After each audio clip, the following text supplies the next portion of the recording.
My sister nearly lost her life because of a deranged HOA president with a sinister agenda. I'm Ethan, and this is the chilling true story of how a neighbor orchestrated a deadly plot to eliminate my sister, Sarah, at their remote mountain cabin.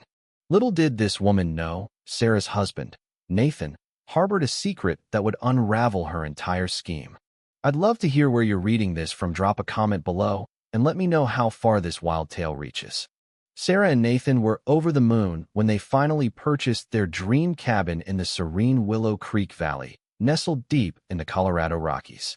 It was October 2023, and after years of pinching pennies, eating instant noodles, and skipping getaways, they'd done it. Sarah, a brilliant forensic accountant who sniffed out financial crimes like a bloodhound, and Nathan, who everyone thought was just a laid-back carpenter, had sacrificed everything for this. The cabin was straight out of a magazine, floor-to-ceiling windows with views of snow-dusted pines, a cozy stone fireplace, and a sprawling deck perfect for stargazing. They snagged it at an estate sale after the previous owner passed away, making it just affordable enough. When Sarah called me, her voice cracked with joy. "Ethan, we did it. This is our forever home." If only we'd known the nightmare waiting to ambush them, they'd have fled without looking back. The trouble started the moment they pulled up with their moving truck. Enter Margaret Voss, the HOA president, striding up like she owned the mountain. She flashed a smile that didn't reach her eyes, welcoming them with a plate of cookies while her gaze darted around their cabin like she was memorizing every detail. Her questions were odd, probing about the cellar, the foundation, any plans for excavation. I was there helping unload boxes, thinking, who asks about digging up a basement on someone's moving day? Then she whipped out a binder thicker than a dictionary, packed with HOA rules, and started listing violations. Their mailbox was an inch too tall, their grass a fraction too long, their exterior paint unapproved. Sarah stood there, stunned, as Margaret slapped them with a $500 fine for the mailbox fixable with a wrench in minutes. Nathan tried reasoning, but Margaret's voice was ice. "The fine stands as a deterrent. Guidelines will arrive in a week." That night, Sarah called me, her voice trembling not with joy this time, but fear. "Ethan, what if we can't afford this? What if she makes our lives hell?" I told her every neighborhood has a control freak, and Margaret was theirs. God, was I wrong? Margaret's harassment escalated fast. She'd cruise by their cabin multiple times a day, peering through windows. She'd park across the street, snapping photos for hours. When Sarah went to the local market, Margaret would appear, tailing her through the aisles like a ghost. It wasn't just creepy, it was terrifying. Nathan's demeanor shifted. He wasn't just annoyed anymore. He started analyzing Margaret's patterns with a precision that felt trained. "This isn't normal HOA nonsense," he told me one evening, his voice low and steady. "She's after something specific." I didn't realize it then, but Nathan's instincts weren't those of a carpenter. They came from years of something far more intense. I stayed with them for a week to set up their security system, worried sick about Sarah. One sleepless night, jet-lagged and tinkering with their Wi-Fi, I glanced out the window and froze. Margaret was in her backyard with a metal detector, moving in a deliberate grid, consulting a crumpled paper. Her path was leading straight towards Sarah and Nathan's cabin. This wasn't a hobbyist hunting for loose change. She was searching for something valuable, something buried. I recorded it, heart pounding, and showed Nathan the next morning. His face hardened, eyes narrowing as he rewatched the footage. "We need to be careful," he said, his voice carrying a weight that made my skin crawl. "She's not just harassing us. She's hunting something on our property, and she'll do anything to get it." He asked me to keep it from Sarah for now, promising to handle it. I trusted him, but something about his tone, the calm, calculated edge, made me uneasy. The harassment intensified.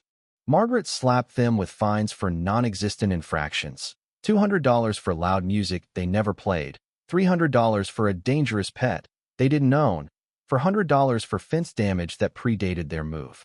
Worse, she turned the neighbors against them, spreading lies that Nathan was an unhinged veteran prone to violent outbursts. "You know how these military types can be," she'd whisper, her fake concern poisoning the community. Neighbors who'd waved hello now avoided Nathan like he was a ticking bomb. Margaret's psychological warfare was relentless. Park outside their cabin, staring, or follow Sarah, once hissing, Hope you can afford those apples with all these fines piling up.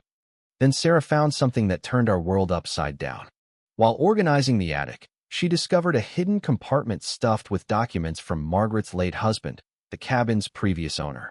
Among them was a handwritten note. Emergency fund for Margaret. $2 million in cash buried beneath the cabin. Map coordinates attached. My insurance policy if anything happens to me. The pieces clicked into place like a horror movie twist. Margaret wasn't just a power-hungry HOA tyrant, she was after a fortune buried under their home. Her questions about the foundation, her obsessive surveillance site was all about getting to that money. Sarah's voice shook as she read the map's coordinates. She doesn't want us gone, Ethan. She wants us dead so she can dig up our floor without questions. When Sarah showed Nathan the documents, his face went pale, not just shocked, but haunted. He stared at the note, hands trembling, and said, "We need to talk. There's something about my past I haven't told you." That evening, he sat us down and dropped a bombshell. "I haven't been honest about my job," he began, voice heavy. "I'm a carpenter now, but before I met Sarah, I spent 10 years in Special Forces classified missions, the kind I can't discuss." Sarah's jaw dropped. "Special Forces? And you never told me?" Hurt and confusion warred in her voice, but Nathan's eyes pleaded for understanding. "I wanted a normal life, Sarah. I didn't want you to see me as the guy who did those things." Then he pointed to the note, his expression darkening. "This handwriting, these patterns, it's not just about hidden cash. Margaret's husband was into serious criminal activity, and her behavior suggests she's got training. We're in deeper than you think." Margaret's desperation was palpable now. She'd spent years building trust as HOA president to cover her tracks, but Sarah and Nathan's discovery threatened everything. She needed them gone permanently. Enter David, a struggling single father whose daughter, Lily, was battling cancer. Medical bills were crushing him, and Margaret saw her chance. She fed him a sob story. Sarah and Nathan had stolen her rightful inheritance, backed by corrupt officials. She offered him $50,000 enough to save Lily if he'd pose as a cop for a wellness check while Nathan was at work. The plan? Stage a domestic violence call, provoke Nathan into a confrontation, and frame it as a murder-suicide. Margaret's months of lies about Nathan's instability would make it believable. The $2 million would surface during the cleanup, and she'd claim it as hers. Nathan sensed the shift. "She's gone quiet," he told me over the phone. "That's not relief, it's the calm before an attack." He varied his schedule, installed cameras, and carried an emergency communicator. Sarah, trained by Nathan, grew hyper-aware, spotting Margaret's surveillance patterns.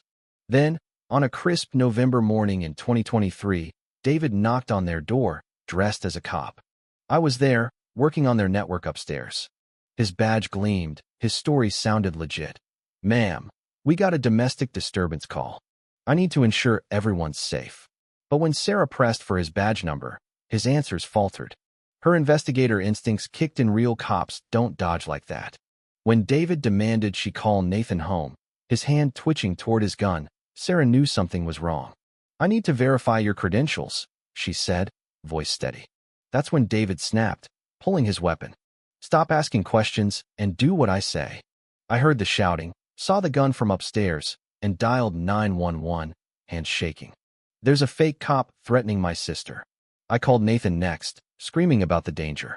He didn't panic. Instead, he contacted a former Special Forces contact now with the FBI, relaying precise details. Racing home, he didn't speed into the driveway parked blocks away and slipped through the woods, moving like a shadow. From upstairs, I watched him glide silently, signaling with gestures I didn't understand. Inside, Sarah kept David talking, de-escalating despite the gun in her face. David grew frantic, muttering about timing and Nathan's absence. Then Nathan appeared behind David, materializing like a specter. "Drop the weapon," he commanded, voice calm but lethal. David spun, eyes wide with terror, and swung his gun. In a blur, Nathan disarmed him, pinning him to the ground in seconds. David sobbed, "She paid me. It wasn't my idea." Margaret burst in, expecting corpses, but found David zip-tied and Nathan in control. "Who are you?" she shrieked, realizing her mistake. 10 years, Special Forces, Nathan replied coolly. "I've handled worse than you." Police swarmed the property minutes later, arresting Margaret as neighbors watched, stunned. Her lies unraveled. She wasn't just an HOA tyrant, she was a fugitive who'd killed her husband years ago for insurance money. The $2 million was dirty cash from his money laundering days. Days later, Nathan found a hidden basement compartment with records revealing her husband's role as a witness against crime syndicates. Margaret had targeted their cabin not just for the money, but to hide behind Nathan's military reputation, planning to steal their identities to evade her husband's enemies. Margaret's trial was a media frenzy, ending in a life sentence for attempted murder, conspiracy, and her past crimes. David got 15 years, but helped expose her network, and his daughter's treatment was funded by seized assets. Willow Creek Valley reformed its HOA, prioritizing transparency. Nathan and Sarah fortified their cabin, turning it into a secure haven. Nathan now trains veterans in security, while Sarah consults on major financial crime cases. I launched a cybersecurity firm, inspired by Margaret's tactics. But Margaret's final prison letter chilled us.